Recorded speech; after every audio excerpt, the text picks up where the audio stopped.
All right, so I mentioned we're gonna have a special type of Marketing Monday today, and that is true. The fact is, I've been working on a Marketing Monday about product placement, and it's not quite ready. I think it'll be a good one, and it's not ready yet, so I'm working on it, and I'm not gonna do it today.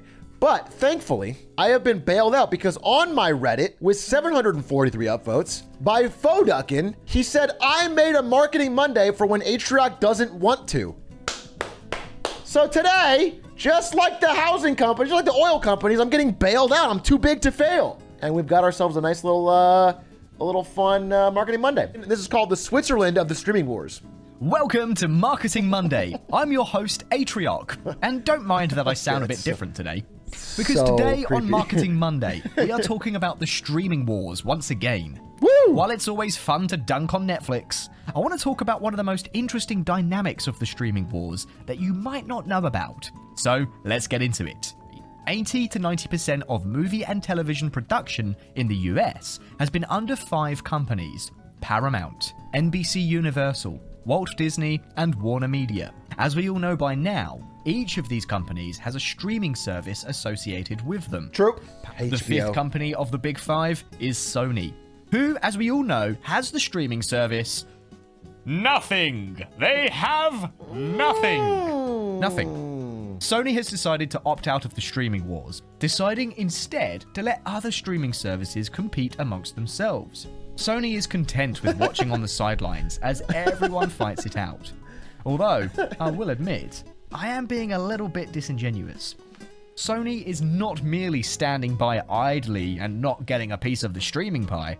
What they're actually doing is a bit more like this. Sony has become the arms dealer of the I don't want to interrupt this. I think he's actually covering all the bases that I would mention. I do want to say this is absolutely true. Their strategy of literally just making stuff and selling it to the highest bidder has been remarkably successful. All of the, so-called medium tier movies like Morbius and stuff they've been making, they've sold for quite a bit of money to different streaming services. They have been dubbed by analysts as the Switzerland of streaming, as these companies all compete to deliver to consumers the most exclusive content on their platforms. Sony has been brokering lucrative deals with all the major streaming services and taking advantage of the studio's content bidding wars. So that's what we're going to talk about today. Okay. We're going to cover the following things. 1. Current consumer behavior and how streaming services have responded. 2. How Sony has taken advantage of these market conditions and executed their business strategy. 3. How effective the strategy has been and how effective the strategy might be in the future. So let's first take a look at this graph. So we've talked previously about how, with consumers having more options with streaming services, churn rate has raised immensely. True.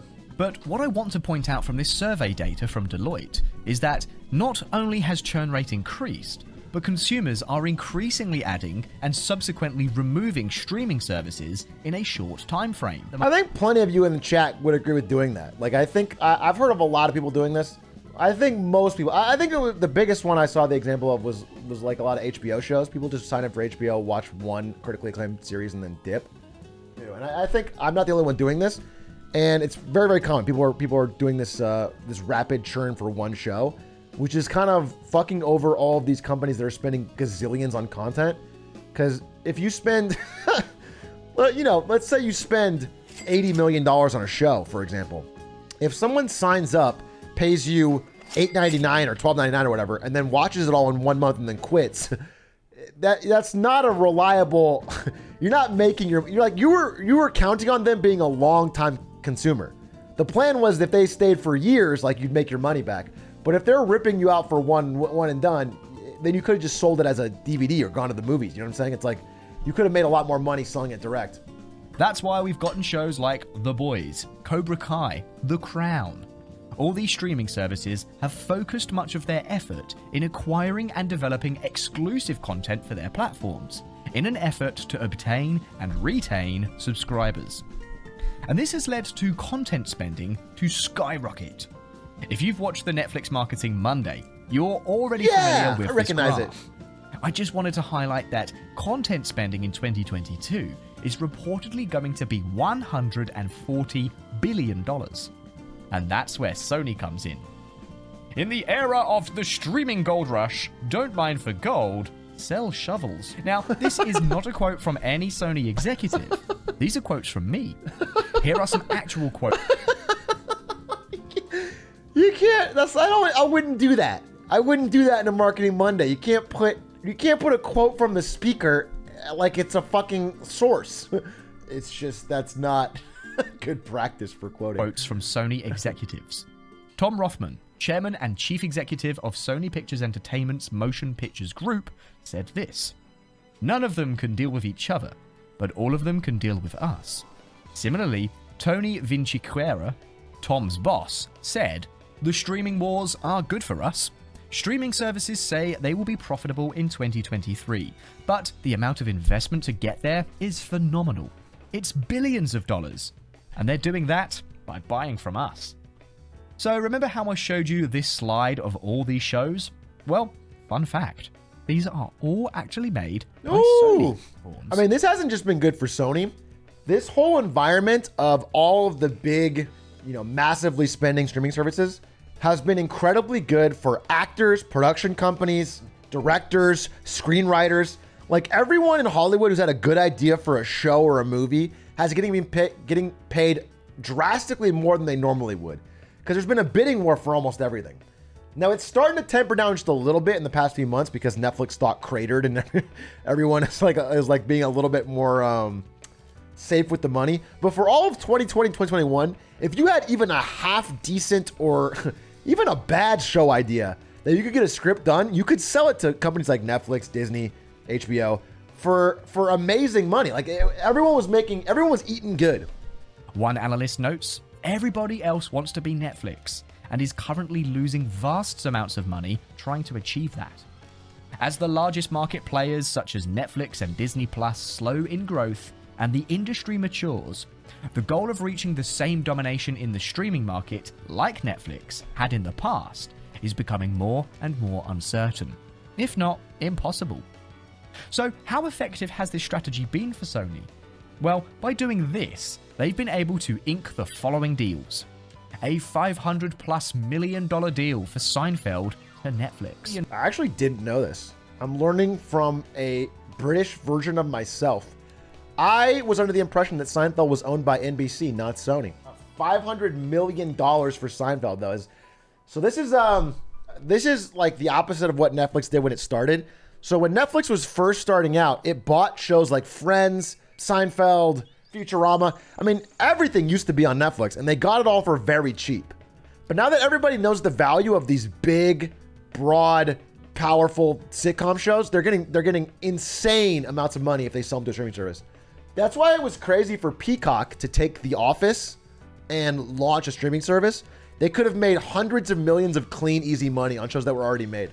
And instead they launched Peacock and tried to bring it offline. And I just can't imagine that losing a bunch of money on Peacock is worth making that profit.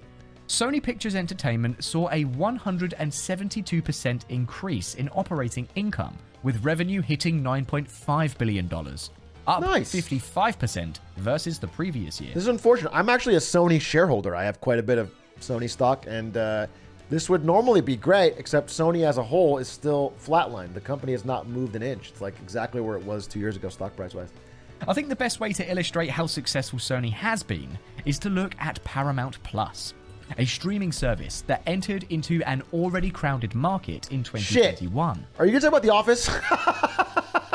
Did I just jump the gun? Are you going to talk about Peacock and The Office? Because if so, just fucking don't. You said Paramount? Paramount Okay. in 2019 had a similar set of lucrative deals lined up Good. with other streaming services. SpongeBob SquarePants spin-off to Netflix, valued at $200 million. South Park to HBO Max for $500 million. Sheesh. They were so successful that Paramount was known as a streaming arms dealer at the time.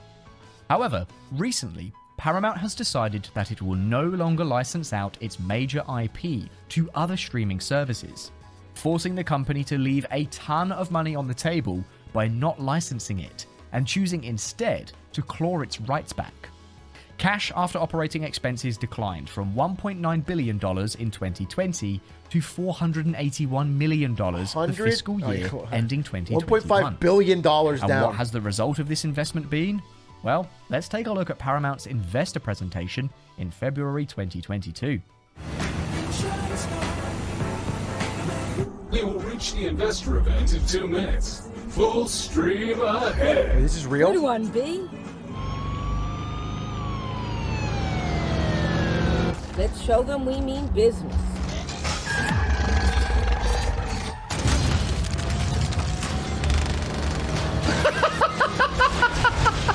I feel the need.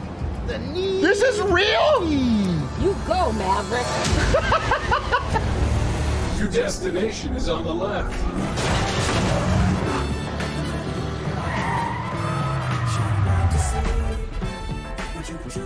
That was quite a ride. That was just the beginning. Thanks for the ride, B. Now let's get to work. The stock dropped 20% after this, wiping out $5 billion in value. One fund manager felt the Bakish Redstone intro was kinda cringy. When a lifeless husk of a human being, such as a fund manager, is telling you you're cringy, you've hit rock bottom. So, what does the future look like for Sony?